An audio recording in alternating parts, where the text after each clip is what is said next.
B-L-U-E spells blue. B-L-U-E spells blue. Hi-ho, did you know Y-E-L-L-O-W spells yellow. Y-E-L-L-O-W spells yellow. The champ is here! Time's up.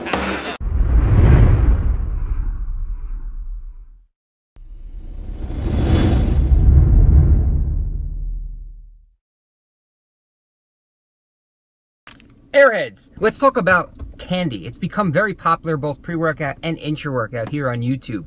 Similar to like White Monsters and fat-free Pringles and all that fun stuff that we like to eat. But how do we choose our candy? Let me go with my rationale as to why I chose the Airhead instead of your typical Sour Patch Kid, Sour Straw, Swedish Fish. Now those are all great candies, don't get me wrong. And I must start by saying I'm disappointed by this Airhead. When I picked it up, I bought a box of them, didn't think that they were really this small. As a kid, they weren't this small. So this must be some kind of variety pack where they make it seem like you're getting a good deal, but it's really a tiny little Airhead. But anyway, the reason I think this is more convenient is because, well, it's more convenient. It comes in a package, there's one of them. You could take 2 or 3 of them instead of having a handful of Sour Patch Kids or Swedish Fish. So convenience, this definitely wins.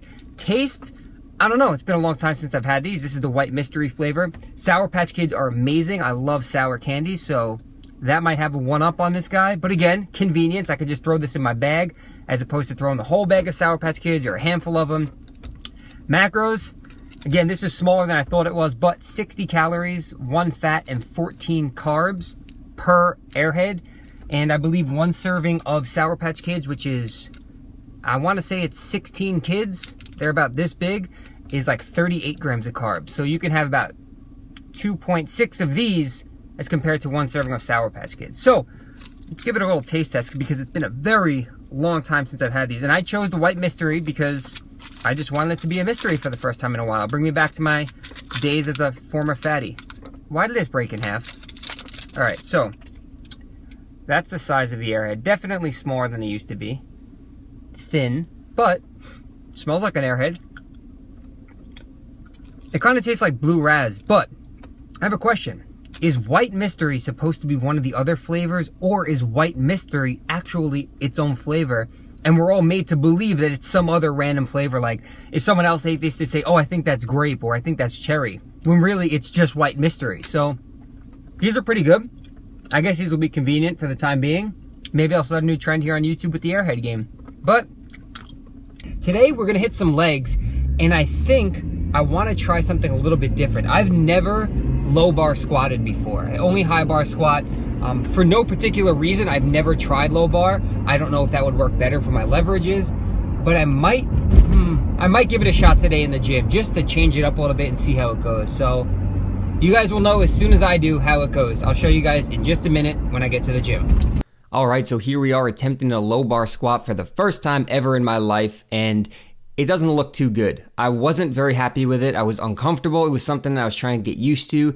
You could see the lumbar flexion right there. So we had some butt wink, and that's just because, you know, I wasn't used to the lift. So what I decided to do, which I think would be very beneficial, was to incorporate some low bar pause squatting to really get used to the movement before dive bombing out of the bottom of the hole and trying to push the weight. So that's what we worked on here. You could see I'm going as low as I think is parallel, but when I watched it back, I could have gotten a little bit more depth. But the whole purpose of this was to really, again, get form down and get comfortable with the bar placement and descending into that position. So I want to show you low bar versus high bar. The left is low bar, the right is high bar. And for those who don't really know the difference, in the left, you could see I have more of an angle on my back. I'm less upright. My head is showing past the weights, so you can actually see my head sticking through. That means that I'm leaning forward a little bit more, and the bar is also placed lower on my back. So it's sitting in between my traps and my rear delts, whereas on a high bar squat, it's more on top of my traps and I'm sitting more upright. So after about 6 or 7 sets with 135, I moved on to 155, and then what you see here are pause squats with 185, using a belt just for stability and to get that intra-abdominal pressure. But overall, it felt pretty decent after a bunch of warm-up sets, and the pause squats I think really helped. You could see that my depth was a little bit better with the heavier weight. I believe that heavier weight sometimes forces you into a better position, so after that I did a set of high bar pause squats with 185, and you could see that my depth is a little bit better. It's easier for me to get into position, and that's just because it's what I'm used to. My body understands this motor pattern and doesn't really understand the low bar, so I think it's something that I'll work on. And for those who are still a little bit confused, I'll flash this image up real quick to give you an idea of what low bar looks like on the right hand side, placed lower on your back with more of an angle on your back, and high bar you're just more upright and vertical with the bar placed higher. So that's the main difference. What should you do? Whatever you're more comfortable doing, whatever allows you to move more weight with better form, whatever your leverages allow for. So it's not what's better, it's what's better for you. So I figured I would just rep out some 185 at the end, no pause, and things felt pretty good. So kind of excited to see what I start playing around with the squat.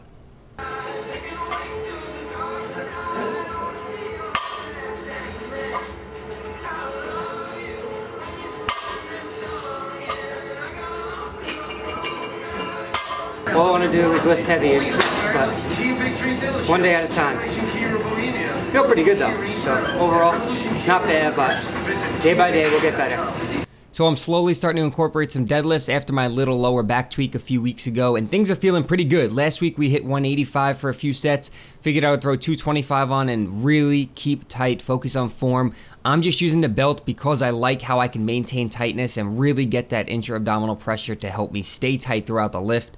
So I did a few sets with 225, and you can see here I'm really breaking down the deadlift into pieces. I'm taking my breath, tightening, taking the slack out of the bar, turning my elbows in to tighten my lats, and you can see that little movement here. I'm obviously exaggerating it to show you guys, but when I twist my elbows in like that, it tightens up my lats and makes sure that my entire body is tight before I pull the weight off the ground.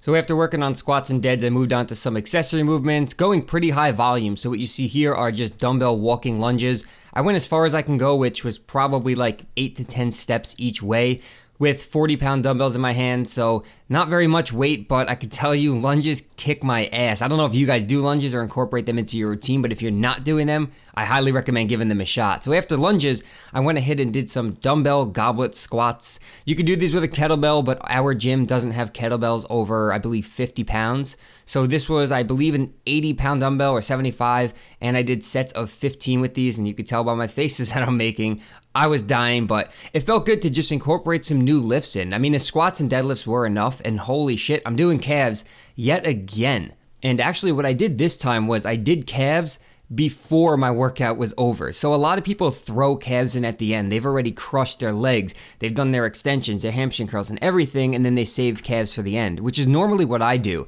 And you realize by the end of your workout, you're so exhausted that they don't get the intensity that they need. So what I decided to do this session was throw calves in before my hamstring curls and leg extensions, just so I had a little bit more energy, and it actually felt really good. So I think I might start throwing calves earlier in the routine, and also on days where I'm not hitting legs, so I'm not completely exhausted already. So that's pretty much going to conclude the video and the commentary, and also I'm always open to your suggestions and feedback and criticisms in the comment section below. If you think maybe low bar squatting can help out my high bar and pause squatting will work, whatever you guys think will help me out, I'm open to, because when I read the comments, you guys provide very good feedback and it helps me get better at stuff also. So thank you guys as always. I really do appreciate the fact that you take the time to comment on the videos and leave a like. That really means a lot to me, and this is what goes through my head when I see someone curling in the squat rack. Fuck you.